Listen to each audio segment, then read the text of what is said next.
Imagine a situation where we have reduced foreign exchange reserves to buy or to pay for imports on fertilizers, essentials like crude oil, machinery, medicines, etc.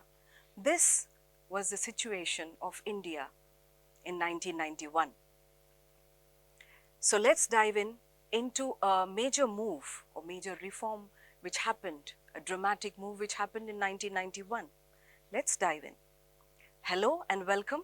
I am Dr. Nazma from Vignan University, and this is another lecture in Indian economy, and today's topic is Indian economic policy, New Indian Economic Policy 1991. And what is this new economic policy? Let's get into it. India in 1991. The conceptual background of this is, as I told you, we had very limited or reduced foreign exchange reserves in 1991. Before that, we had major other problems. From the time we have achieved our freedom until 1991, our economy was a closed economy relatively. So the government has been trying to open it up in different forms, but that could not happen. So let's see what major change is brought about in 1991, which transformed our existing system, existing economy into the present one. The system which we see now is the future of what we have laid down in 1991. So the foreign exchange reserves fell to levels sufficient only for a few weeks of imports. There's high fiscal deficit and inflation. There were rising prices. There was external debt. There was Gulf War shock. The present situation which we see now in India was also there at that particular time, but it was much severe. So oil prices rise, and because of the rise in oil prices, rest of all other commodities prices have increased. And this created a major depression in the economy in 1991. The government was searching for serious solutions to get out of this crisis. So India also pledged gold reserves to avoid emergency loans, and there was a need for structural transformation. So every crisis gives us opportunities. And what is this crisis? The crisis which we were facing in 1991, increase in prices, reduction in foreign exchange reserves, and we had to pledge for gold in order to pay off our loans. So this was the situation. So how did we come out of this? What is the cause for all these things? Fiscal mismanagement. The cause for this crisis is, the first one is fiscal mismanagement that happened because of the internal debt rising from 35% to 53% of GDP between 1985 and 1991. License permit quota Raj, we also call it as license Raj, and the balance of payment crisis. Balance of payment crisis arises when we have to pay more and get less in the form of imports and exports. We have to pay more in the form of getting imports from other countries and get less from other countries in the form of export payments. So that is the balance of payment crisis. And Gulf War impact. There is increase in the oil prices. That also has impacted the economy. And overall, there were many global economic changes. Many countries before India, they were trying to open up their economy, and India was still a relatively closed economy. And who made this reform? What happened in Indian soil? What change did the government make? Two important personalities have changed the whole scenario at this particular time. Then a government headed by P.V. Narasimha Rao and his finance minister, Dr. Manmohan Singh, famously his branch of economics which he dealt with is called Manmohanomics. So let's see what they have contributed, what change they have made to our economy. So with his able political leadership, P.V. Narasimha Rao has took up a very bold political initiative and provided reform movement. He sort of taking a new bold economic reform. And Dr. Manmohan Singh supported him in his through his different approach for economics. He has supported him, and he presented a reform budget. And in his reform budget in the parliament, he quoted Victor Hugo's famous words, "No power on earth can stop an idea whose time has come." no power on earth can stop an idea whose time has come. So, India's time has come in 1991 for this major transformation in the economy. So, Mr. Rao and Mr. Singh initiated policies that fundamentally changed the direction of Indian economic development. So, let us see what this reform means. So, the definition of new economic policy 1991, also called as new economic reforms, a comprehensive, it is not a single policy, it is a comprehensive package of three different policies called liberalization, privatization and globalization. So, what does this policy include? This policy includes economic stabilization, structural transformation, market orientation and global integration. All these together we have, the government has named them, coined them, these terms called liberalization, privatization and globalization. So, these reforms, these three pillars of economic reforms has transformed or reshaped the relationship between state, market and global economic forces. So, let us begin with the first pillar called liberalization. Imagine a person or an entrepreneur in 1980s who wanted to start a business, a factory. He want to start a factory, and for that factory he needs permissions. For that factory he needs license, he needs different kinds of permissions from the government to start it. But because of the delay in the bureaucracy and because of increasing costs, the delay in the investment, this creates disincentivization by the system, the existing system, which pulls back the entrepreneur, that particular entrepreneur, to invest or to start a new factory. So, this liberalization came at the right time for that particular entrepreneur, and this liberalization gives away a path wherein the restrictions for these licenses, quotas and permissions and allowances are reduced. So, the removal of industrial licensing, and how do we do that in liberalization is by removing the industrial licenses or abolishing some of the industrial licensing, reduced government approvals, financial sector reforms, trade liberalization, tax reforms, import restrictions by modifying the EXIM policy, export-import policy, by reducing the restrictions. All these have gave the way for the private entrepreneurs to get into the investment. So, liberalization gave entrepreneurs greater freedom to innovate and compete.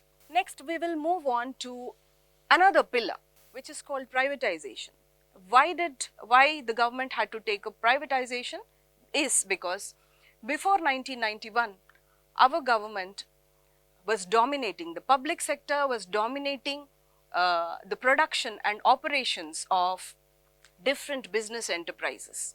So, not just governance, the business also was under the hands of public sector. But because of many reasons, because of the delay in the bureaucratic decisions, and because of initially, even though it started off to increase economic growth and stabilize the economy, later on because of many reasons, the public sector could not give that efficient results in the production of different products and services. So, that led for the government to take a bold decision to sell off or take partnership with the private enterprises so that they can increase the efficiency, they can increase the production level much more faster. So, what are the methods which have been adopted to introduce this privatization? First one is disinvestment, taking away the investment from the government sector and giving it to and investing it in private sector. Second, strategic sale. Many of the government or public sector units are sold to private sector units. And the third one is a strategic partnership between the public and the private sector. So, the examples for this privatization is the first one, Air India privatization. So, Air India had trouble for many years. Air India was under losses. So, later on it was the responsibility of taking up Air India was given to the Tata Group. So, it has revived Air India, which is considered to be the icon of Indian Airlines. It's revived because of transferring the ownership rights to Tata Group. Then the basic idea of the privatization was to allow government to focus on governance rather than interfering in the business. So, most of the businesses which were under government were handed over to the private people or the private entrepreneurs. So, here on the other side of the screen you can see the privatization impact on enterprises. What changes are brought about in the Indian economy after privatization has come? What can be transformed because of this privatization? You can see the government ownership is shifted to private ownership. Then lower operational efficiency has moved from lower operational efficiency to increased operational efficiency. Generally lower operational efficiency with limited incentives for innovation and cost reduction, which has transformed to increased operational efficiency. Increased operational efficiency is driven by profit motive. Private people are driven by profit motive and public sector is driven by welfare motive, that we should always keep in mind. So, next is inadequate services.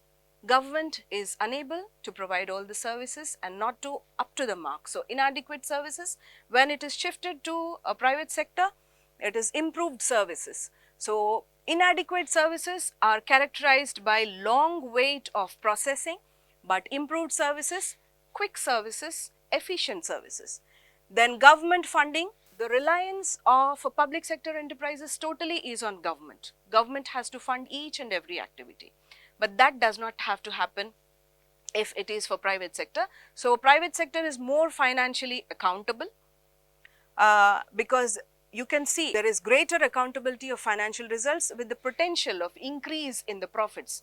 So, the motive behind this is for the private people, the motivation is to increase the profits. As I told you already, public sector's motive is to increase public welfare. So, private people, in order to increase their profit, they will increase the production with better efficiency. So, job security, public sector is more into, the focus is more into job security, but the private sector you can see performance incentives. With every better performance, you get incentive. So, that incentive drives public people to earn more or do more or produce more. Then mixed views and limited engagement. So, public sector has the performance of public sector has mixed views and limited engagement. Not many people or not all optimal usage of resource is not happening in public sector, whereas in private sector you can see the optimal usage of resources, whether it is manpower or other resources which are used to produce goods and services in the economy. So, this is the overall picture where you can see how when the services or the goods provided by the government are shifted to the private sector. So, then the next pillar is globalization. What is globalization? Globalization is one of a major move where we as an economy are opening up our doors to the world, to the other economies. Earlier, relatively before 1991, our government was relatively closed. Okay, we thought more about self-reliance. We only used to produce and our own products mostly. But after globalization, our government sought to come out with a solution which opens up our economy so that we get lots of foreign direct investment into our country, because we also have a lack of capital. One of the problems of Indian economy is we don't have enough capital for us to produce, for us to do something, for us to invest in something. We have capital deficiency. So, in order to reduce a problem of deficiency of capital, government also sought of to open up our economy to the world, and that led to the foreign direct investment into our country, the FDIs which we call. So, the major objective of globalization, what is globalization? We are integrating our market with global markets, integrating Indian market with global markets. What are the measures that our government has took up to open up our economy to the world? First is the FDI liberalization. If the foreign investors have to enter into the economy, the restrictions has to be reduced. The quotas, the licenses have to be reduced. So when these are reduced, people will come and invest from the foreign countries, they invest in our countries. That is good for us because as a capital deficient country, when foreign investors come and invest in our country, even our people who are jobless youth can get some kind of employment. This we have seen where we have seen lots of MNCs coming and investing in our country.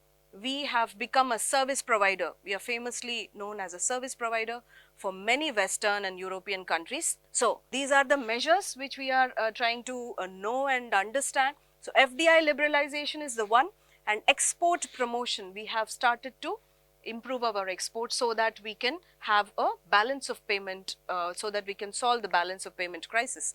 Then we have trade liberalization. We have liberalized the trades. We have reduced the restrictions of foreign countries. Export-import policy, exempt policy has been liberalized.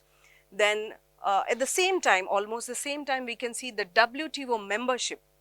We have become a member of World Trade Organization in 1995. So the examples for globalization is Apple manufacturing. We have Apple is manufacturing iPhones in India itself. So that is a big thing. The global capability centers of different multinational companies, we can see in Bengaluru, we can see in Pune and Hyderabad.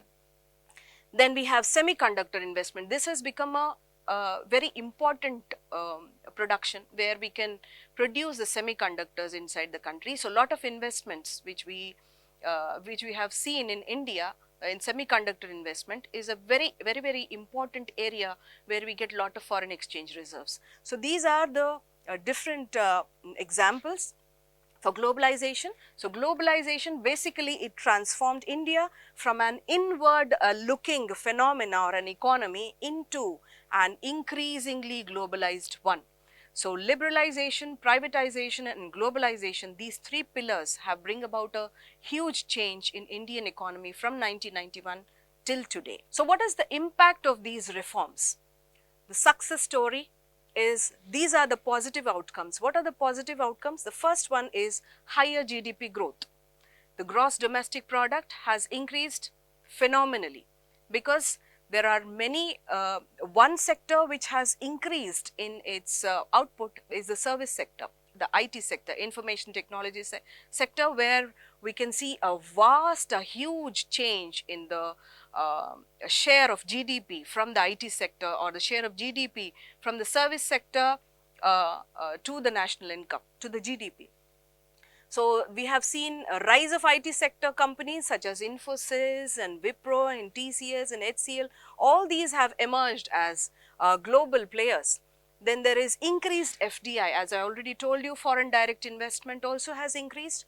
Then the expansion of service sector, different kinds of services. India has been famous to provide services as we have an advantage of a demographic structure. Lots of young people in India are there who are service providers in different sectors. Then we have a larger middle class which are earning more. Earlier, before 1991 and the early 1991, many people, young people were unemployed, and because of especially the major part, middle class of our country has enormously taken a huge leap from middle class to almost the horizon of upper class. So, you can see that major leap from lower middle class to almost upper class because of the increase in their payments. So, we have larger middle class, then in global recognition. Because of all these, India is being recognized. Many foreign investors are coming and investing in India, knowing the potential, because we have already opened up our economy, restrictions have reduced, private sector is encouraged. All these are the reasons why there is a huge transformation in Indian economy after 1991. So, India's ambition to become a developed nation by 2047, the vision 2047 Viksit Bharat is built upon foundations laid by the reforms of 1991. So, it is a vision we can see from 1991 until now. It's a huge vision which the then leaders have taken, a very bold decision which has transformed. So, the impact of reforms, everything which starts, it has both positive and negative things. So, it has a success story and it also has some pitfalls. So, there are few criticisms in the reforms as well. So, criticism is a rising income inequality.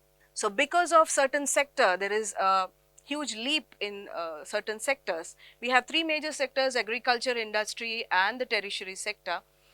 Out of agriculture and industry and tertiary sector's GDP contribution to the national income, the share of tertiary sector to the GDP has increased when compared to agriculture and manufacturing.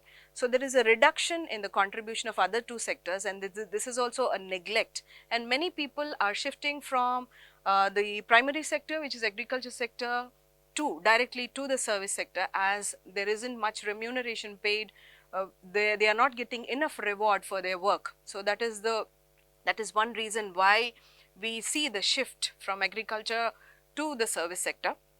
So, that is the reason why there is a rising income inequality between the people who are working in agriculture sector and the people who are working in IT sector. There is huge difference. So, that is one income inequality between the sectors. There is another kind of inequality which we see in regional imbalances. So, wherever we see, you can see in this picture, only few places like Delhi, Pune, Mumbai, Hyderabad, Bangalore, these are the places where we see the rise in the incomes of the people, and basing upon that, the quality of life, the standard of living of the people in that area, overall area also, we have seen that overall we have seen that only these areas we can see growth is more, and other areas we can see in the northern India, there isn't much growth rate. Southern India is much more developing, advancing. Okay, so northern India comparatively there isn't much development. We cannot imply that only because of globalization, liberalization and privatization this has happened, but this has increased. It has become like a catalyst for faster economic growth and faster economic development. So, there is also the top 10% of the people rich, rest of them are in a poor situation. Regional imbalances, income inequalities, all these we see, and there is jobless growth.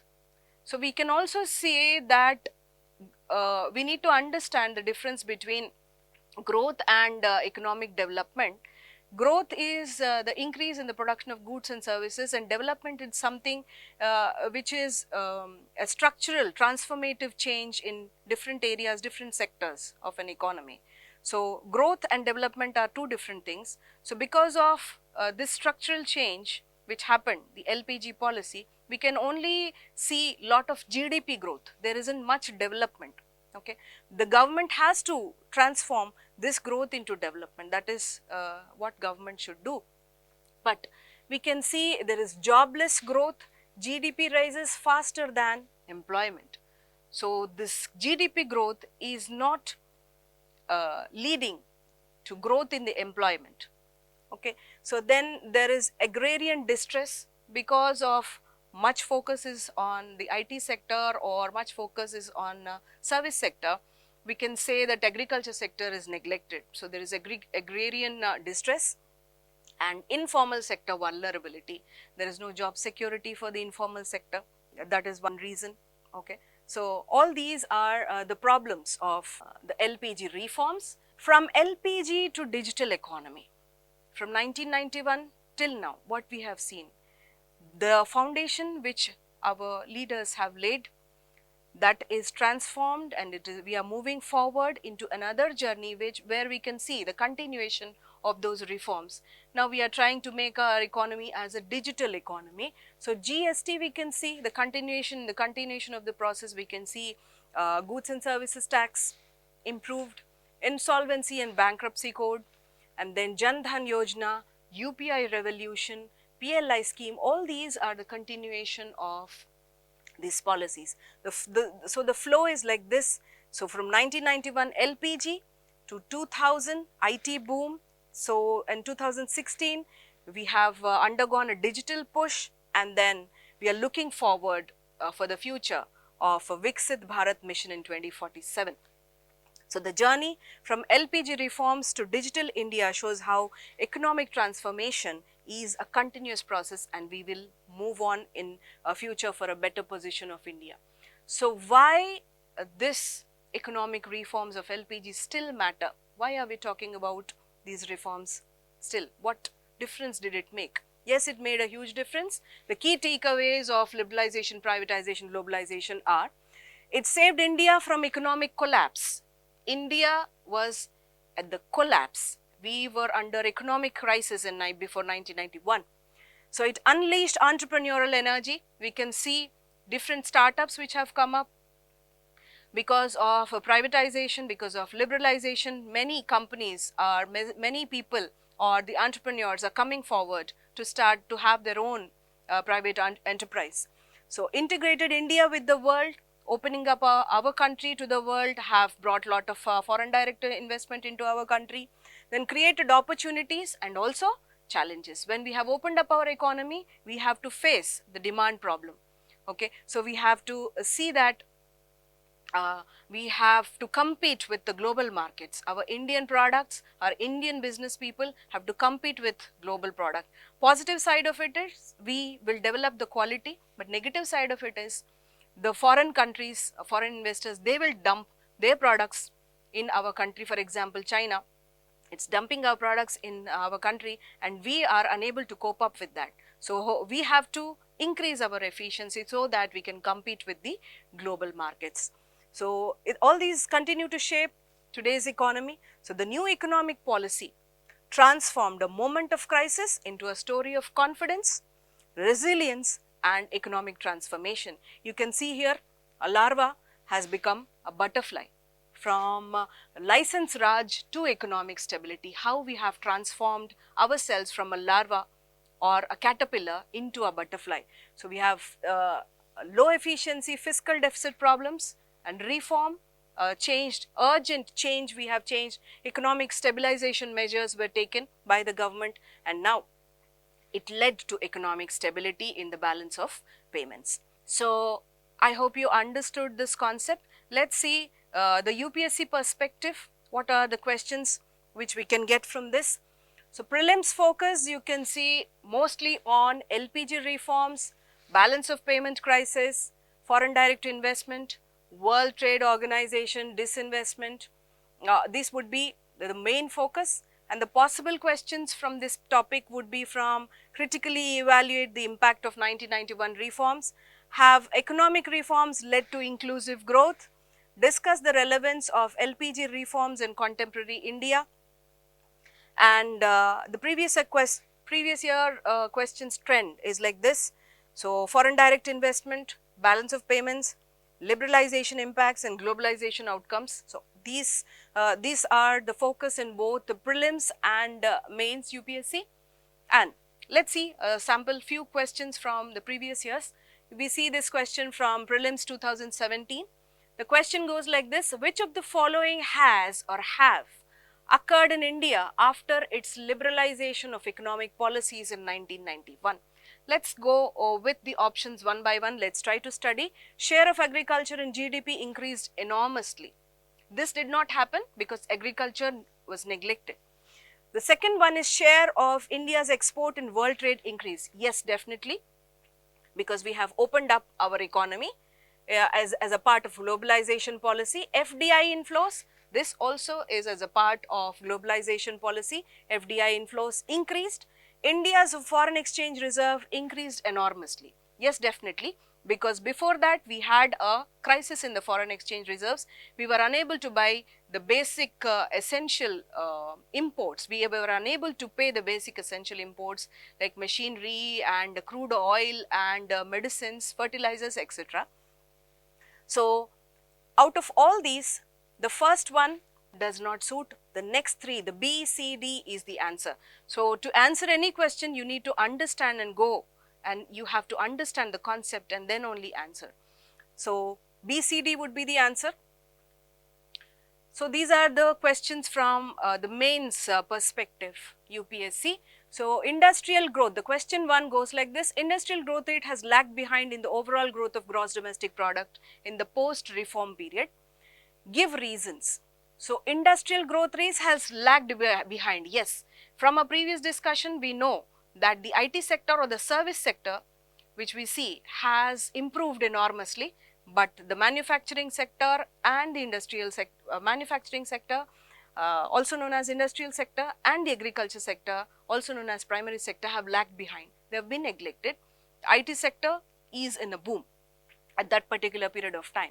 So give reasons. You can write the reasons from the lecture. How far the recent changes in industry policy are capable of increasing the industrial growth rate. So when you are answering this question, you have to answer in such a way so that you will include both benefits and the demerits, merits and demerits. You include it from the LPG so that it's not critical in when you are writing down the answer. It should not sound critical. It should sound more balanced. Okay. So the second question is how globalization has led to the reduction of employment in the formal sector of Indian economy. How globalization has led to the reduction of employment.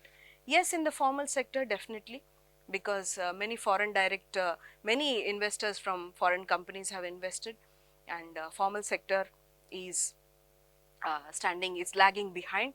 Then is increased informalization detrimental to the development of the country? Yes, partly yes, because informalization, in one way it is more accountable. In another way we can say that informalization leads to low job security for the people who are working into it. If it is a formalized system, there is more job security. People will not have this problem when when they are going to lose their jobs, and so that impacts a person who works psychologically. So we can also say that this would impact their production efficiency, the way they work. So if we don't know when we lose our job, then the motivation to work will be reduced, and people will continuously try to shift their jobs, and that is not good for the development of any economy or those particular firms. So these are the possible answers. You can also refer to other books and try to answer it in a comprehensive way, which is positive and not more critical, more balanced in its approach. So that's it. I hope you understood my concept, and thank you for having me.